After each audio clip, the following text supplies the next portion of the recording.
kelompok 3 mata kuliah perkembangan peserta didik dengan dosen pengampu Bapak Johan Setiawan MPD dan Bapak Kuswono MPD.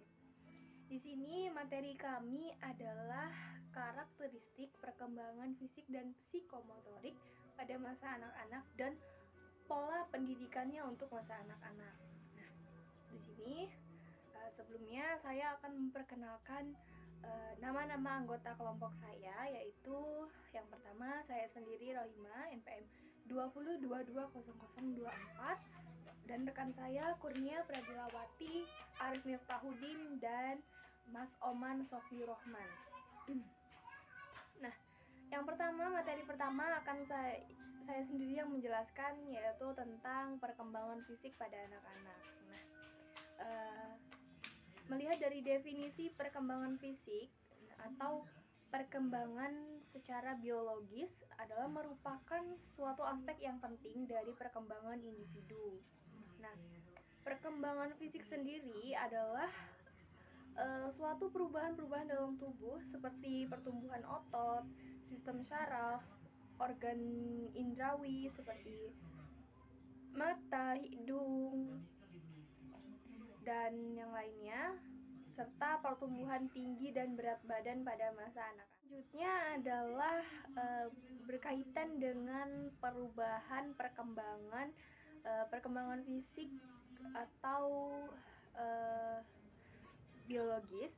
Jadi di sini menurut Kuhlen dan Thomson itu berpendapat bahwa ada 4 aspek, yaitu yang pertama adalah sistem syaraf. Jadi perkembangan sistem syaraf adalah yang mempengaruhi perkembangan kecerdasan pada anak. Jadi sistem syaraf ini adalah perkembangan pertama yang akan dirasakan oleh anak dengan dilakukannya seperti melihat, mendengar, itu syarafnya akan berkembang melalui kecerdasannya.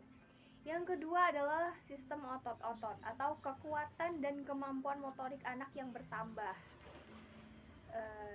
Yang ketiga adalah perkembangan kelenjar endokrin, di mana di sini adalah suatu perkembangan atau pertumbuhan anak-anak dengan bermain dengan lawan jenisnya. Mereka lebih mengenal dengan dunia luar, mereka lebih senang bermain gitu. Dan yang keempat adalah struktur tubuh. Jadi struktur tubuh ini meliputi perkembangan yang seperti disebutkan tadi, yaitu pertumbuhan tinggi dan berat badan pada anak-anak. Melanjutkan materi tentang makalah saya, yaitu karakteristik perkembangan fisik dan psikomotorik pada masa anak-anak dan pola pendidikan untuk masa anak-anak. Perkembangan psikomotorik pada kanak-kanak.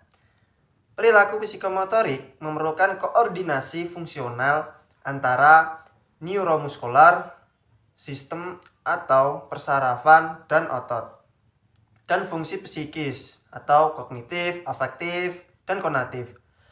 Lore menyatakan bahwa ada 2 macam perilaku psikomotorik utama yang harus bersifat universal dan harus dikuasai oleh setiap individu pada masa bayi atau awal masa kanak-kanaknya, ialah berjalan atau yang bisa disebut dengan walking dan memegang benda atau prehension.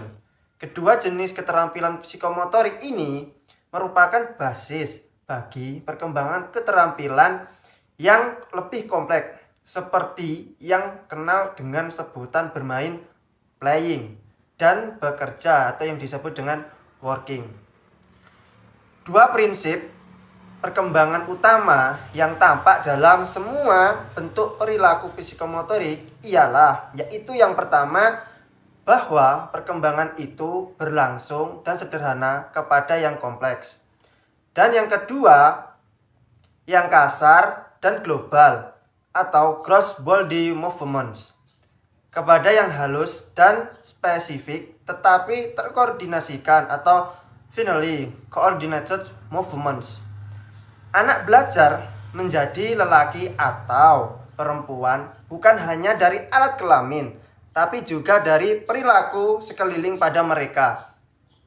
Fase inilah konon yang berperan besar dalam menentukan identitas ini, karena berpengaruh kelamin mulai dirasakan secara psikologis. Anak laki-laki menjadi lebih sayang pada ibu dan tidak begitu senang pada bapak, sementara anak perempuan menjadi dekat pada bapak dan merasa disayangi ibu. Anak-anak kecil juga menjadi sayang kepada guru TK-nya. Beberapa konstelasi perkembangan motorik individu dipaparkan oleh Harlock 1996 sebagai berikut, yaitu yang pertama, melalui keterampilan motorik, anak dapat menghibur dirinya dan memperoleh perasaan senang.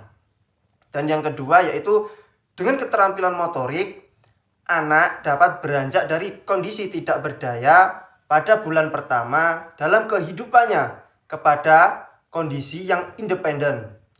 Anak dapat bergerak dari suatu tempat ke tempat yang lain dan dapat berbuat sendiri untuk dirinya sendiri. Kondisi ini akan menunjang perkembangan rasa percaya diri. Yaitu yang ketiga, melalui peningkatan potensi perkembangan psikomotorik, anak dapat menyesuaikan dengan lingkungan sekolah. Pada masa prasekolah atau pada masa awal sekolah dasar, anak sudah dapat dilatih menulis, menggambar, melukis, dan berbaris-baris. Dan yang keempat, yaitu melalui peningkatan potensi perkembangan psikomotorik yang normal memungkinkan anak dapat bermain dan bergaul dengan teman sebayanya. Sedangkan yang tidak normal akan menghambat dalam bergaul dengan teman sebayanya. Bahkan, dia akan terkucilkan atau menjadi anak yang terpinggirkan. Yaitu yang kelima, peningkatan potensi perkembangan psikomotorik sangat penting bagi perkembangan self-concept atau kepribadian anak. Faktor yang mempengaruhi psikomotorik anak adalah faktor pola asuh orang tua, gen dari orang tua, pengaruh lingkungan, interior, ruang belajar, dan warna. Tahap-tahapan perkembangan psikomotorik yaitu 1. Tahapan kognitif. Tahapan ini ditandai dengan adanya gerakan-gerakan yang kaku dan lambat. Hal tersebut terjadi karena anak ataupun siswa masih dalam taraf belajar untuk mengendalikan gerakan-gerakannya. Dan yang kedua yaitu tahapan asosiatif.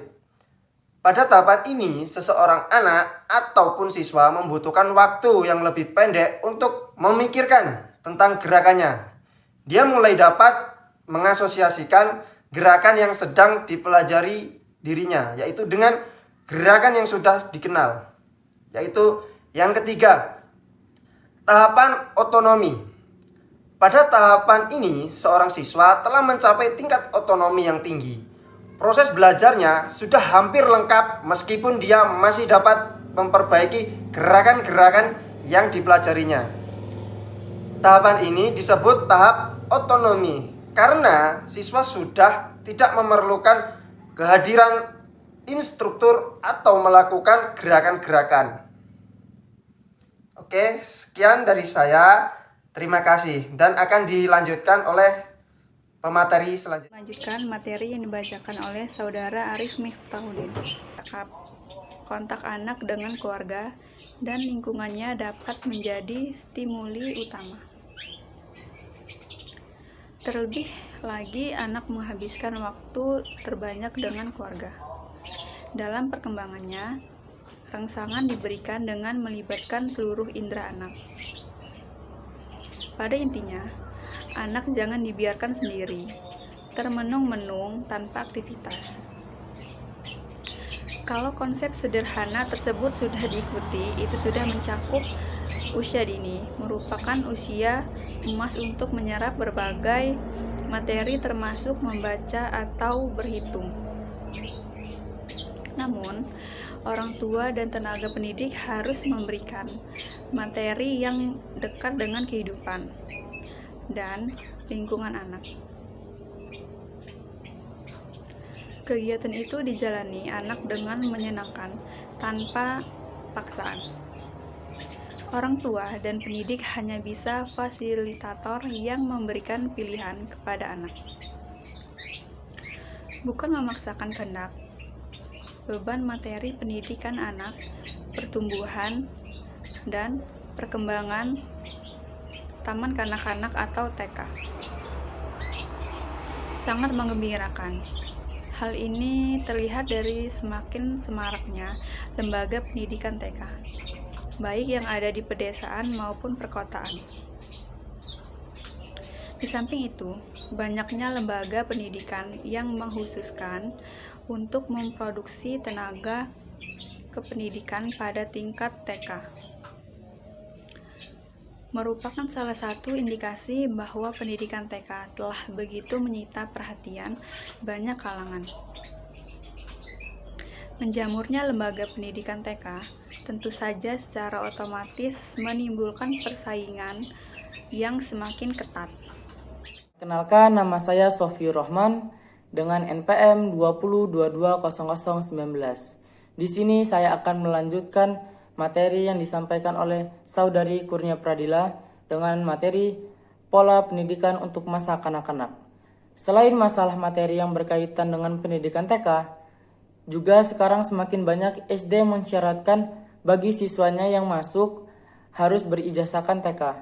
Kiranya perkembangan-perkembangan yang terkait dengan keberadaan TK ini membutuhkan pengamatan yang cermat. Untuk itu, agaknya perlu kita mengkaji kembali konsep pendidikan TK yang pernah digagas oleh Friedrich Froebel dan Dr. Maria Montessori. Menurut Froebel, pendidikan TK merupakan salah satu masalah pendidikan yang terpenting. Maka saat ia mendirikan TK yang dia beri nama kindergarten, ia merumuskan tujuan umum pendidikan TK adalah mengembangkan pekerjaan sendiri pada anak melalui sebuah permainan. Adapun dari Dr. Maria Montessori, yaitu dalam penyelenggaraan pendidikan, TK berpegangan pada prinsip mendidik dalam kebebasan untuk kebebasan. Prinsip demikian niscaya pada satu keyakinan bahwa anak mempunyai potensi untuk mendidik dirinya sendiri. Dengan demikian, dalam penyelenggaraan tidak ada materi yang ditentukan oleh guru. Yang ada adalah pengasuh sebagai pendamping anak dalam proses pertumbuhan diri secara spontan dengan menggunakan permainan. Dengan kita memperhatikan konsep TK di atas, tampak jelas bahwa pendidikan TK materinya tidak lebih dari bermain, bernyanyi, dan berhitung. Bila kita sekarang penyelenggaraan pendidikan TK dengan materi-materi seperti bahasa asing, komputer, drum band, dan lain sebagainya, maka itu sudah jelas telah keluar dari prinsip-prinsip kependidikan. Ini secara otomatis telah merampas kebebasan, kebahagiaan, dan nurani anak tersebut.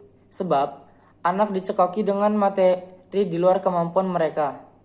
Memang harus diakui bahwa mayoritas orang tua menyekolahkan anaknya di TK agar dapat membaca, menulis, maupun bermain dengan kemampuan tertentu. Yang lebih diutamakan harusnya persoalan mental anak itu sendiri. Oleh karena itu, apapun alasannya, dengan pemberian materi yang overdosis pada anak merupakan wujud pemaksaan terhadap hak-hak anak, baik disengaja maupun tidak sengaja. Namun terlepas dari itu semua, yang pasti pendidikan TK adalah suatu yang sangat-sangat penting. Mungkin cukup sekian materi yang bisa kelompok kami sampaikan. Saya mewakili kelompok saya memohon maaf apabila ada salah kata. Kepada Allah saya mohon ampun. Wallahu a'la ihdinas siratal mustaqim wa akhiran unzur maqala wa la tanzur man qala. Wassalamualaikum warahmatullahi wabarakatuh.